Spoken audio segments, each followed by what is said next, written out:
urusan makan minum nih, ya. Kan kalau kita ular haram apa halal? Hah? Ular haram apa halal?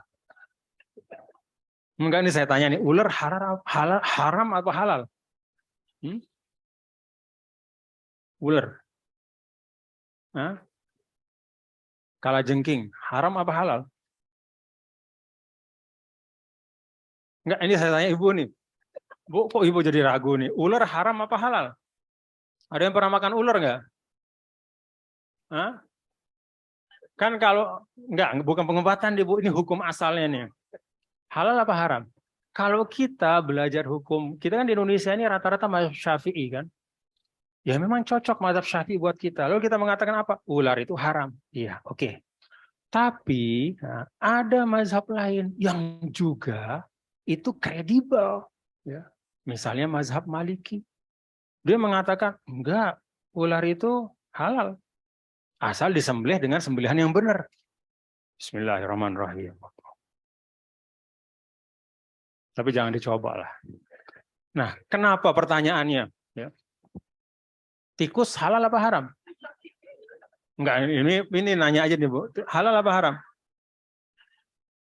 Ada yang menghalalkan, mazhab Maliki juga. Asal disembelih dengan benar gitu. Pertanyaannya, kok ada yang menghalalkan gitu ya? Ya dia punya dalil juga, ya. Dia punya dalil utamanya adalah karena dalam Al-Qur'an itu kan memang ada pembatasan dari Allah. Yang diharamkan adalah lahma khinzirin, ya. Adalah daging babi, ya. Kemudian daman masfuhan, darah yang mengalir. Ya. Kemudian dalam penjelasan Nabi misalnya segala macam bangkai, ya, kecuali bangkai dari uh, apa bangkai laut sama al-jarad, apa jarad itu ya, belalang, belalang ya, ya jadi itu boleh. Ya. Nah, nggak ada disebut tentang ular, nggak ada, ya. Tentang tikus nggak ada gitu. Jadi ada perbedaan pendapat. Nah, kenapa perbedaan pendapat ini ada? Karena memang universalitas Islam. Konkretnya apa? Umat Islam itu bukan hanya di Indonesia, Bapak Ibu, di mana sumber protein hewani itu beragam. Kita punya banyak sapi, kambing, ayam, sehingga kita nggak perlu makan ular. Tapi ada umat Islam yang tinggal di Sahara, di Afrika sana, di Nigeria. Nggak ada ayam di situ, Bu. Yang ada itu ular gurun. Yang ada itu tikus-tikus gurun, hewan-hewan gurun. Yang kalau menurut mazhab Syafi'i haram, tapi menurut mazhab mereka itu halal. Kalau nggak dihalalkan, nggak ada sumber protein hewani mereka. Karena itu di dalam hal-hal yang sifatnya bukan pokok, ya, termasuk diantaranya masalah macam-macam makanan yang halal atau haram.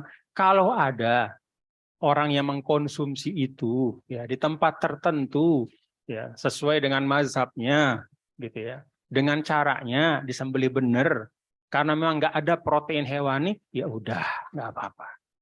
Tapi kalau kita ini mazhab Syafi'i itu kalau urusan makanan memang, waduh, berat ya. Pokoknya bukan hanya apa namanya yang disebutkan dalam nas, tapi kullu ma yustaqbahu wa yustaqdaru, segala sesuatu yang menjijikkan gitu. Jadi kalau kita udah merasa jijik, udah tinggalin aja gitu. Tapi ada sekali lagi saudara-saudara kita yang tinggal di tempat lain. Kalau tidak halal itu untuk mereka, mereka akan kekurangan asupan protein. Jadi itulah bagian dari rahmahnya Islam. Nah, termasuk juga masalah seperti ini, ya. Misalnya urusan perbankan. Nggak di semua tempat ada perbankan Islam. Ya. Tidak semua yang ada tempatnya perbankan Islam juga sudah mampu memberikan misalnya pelayanan yang persis sama. Ya. Tidak semuanya. Jadi keragaman-keragaman inilah yang dibuka ruangnya oleh para ulama. Selama tidak menyangkut akidah, ritual ibadah, ya, jangan keras-kerasan kalau urusan muamalah. Ya udah. Oh ya, ada yang mau berbang Islam karena mengatakan pokoknya saya mau lebih adem lah gitu. Saya mau lebih tenang misalnya. Ya sudah. Ada yang mengatakan, loh ini kan transaksi perbankan transaksi baru, nggak ada zaman Rasul. Sebagian ulama membolehkan, ya udah saya ikutin itu, ya nggak masalah juga, silahkan. Ada pegangannya, ada landasannya. Itu Bu ya. Wallahu a'lam. Terima kasih Tuan Guru. Ini mengenai bunga bank ya. Boleh saya tambah sedikit ya untuk Boleh Pak, informasi. tambah banyak juga boleh Pak. Karena begini, kita mesti lihat ya, di bank itu selalu ada parameter. Namanya loan to deposit ratio. Ya. Jadi kan di bank itu ada dana pihak ketiga, uang Anda nih, taruh deposito kan. Itu mungkin paling-paling jumlahnya 80%. Sisanya modal dari bank, dari pemilik. Kalau loan to deposit rasionya mendekati 100%, apalagi lebih dari 100%, artinya semua dana yang masuk itu dipinjamkan untuk usaha. Bank itu dapat dari pengusaha tersebut bentuknya bunga, tapi itu adalah bagi hasil. Nah, bagi hasil itu dibagikan kepada pemilik dana. Jadi sebetulnya bunga itu cuma sistem untuk mengeneralisasikan proses pembagian hasil usaha. Lain dengan misalnya kalau Anda beli misalnya surat utang yang terus dipakai buat spekulasi derivatif turunan, ya.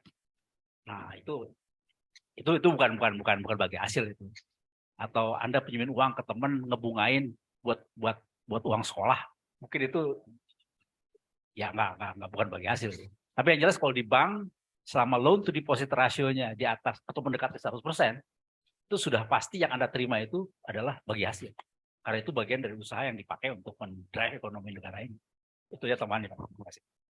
Dan itu bagian dari muamalah Bu ya. Jadi itu bukan bagian dari akidah dan juga bukan bagian ritual ibadah. Sehingga nggak usah keras-kerasan gitu. Yang mau pilih ini silakan, yang mau pilih itu silakan.